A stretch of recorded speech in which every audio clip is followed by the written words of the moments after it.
5 दिवसापूर्वी मला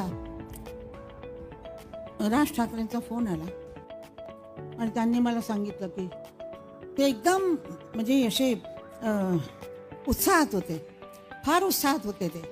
आणि ते मला म्हणाले की आशाताई म्हटलं काय. त्यांचा तो आवाज एकदम खोगरा आणि घरगरीचा तो ठाकरे आवाज. त्या आवाजात त्यांनी म्हटलं आशाताई, मला तुम्ही 27 तारखेला काही झालं तरी संध्याकाळी 6 वाजता हव्यात. 60 वर्ष उशीर झाला बरं का.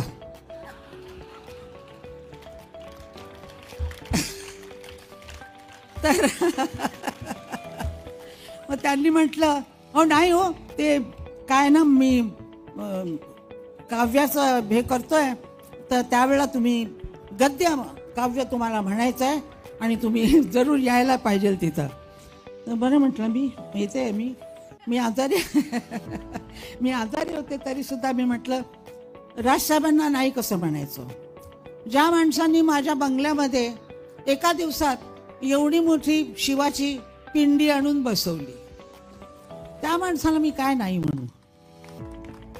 ज्या माणसांनी कुठे जेवण मिळत नसताना 15 मासे एवढे मोठे मोठे पॉपलेट माझ्याकडे पाठवून दिले, त्याला मी काय नाही म्हणू. तो दोस्त आहे आणि दोस्ताला कोणी नाही म्हणतं का? नाही. तसे ते दोस्त आहेत माझे. त्यामुळं मी आज इथं आहे. माझी तब्येत बरी नाही आहे तरीसुद्धा मी आलेले आहे. आणि मला असं वाटतं की त्यांनी मला चुकून इथं बोलवलेलं असावं घाईघाईमध्ये. नमस्कार.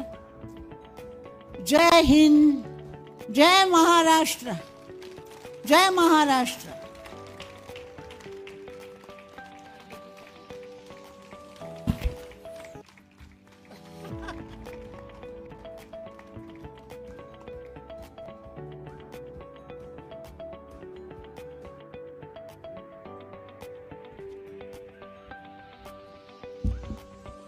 आजचा कार्यक्रम संपूर्ण झाला असं जाहीर करण्यापूर्वी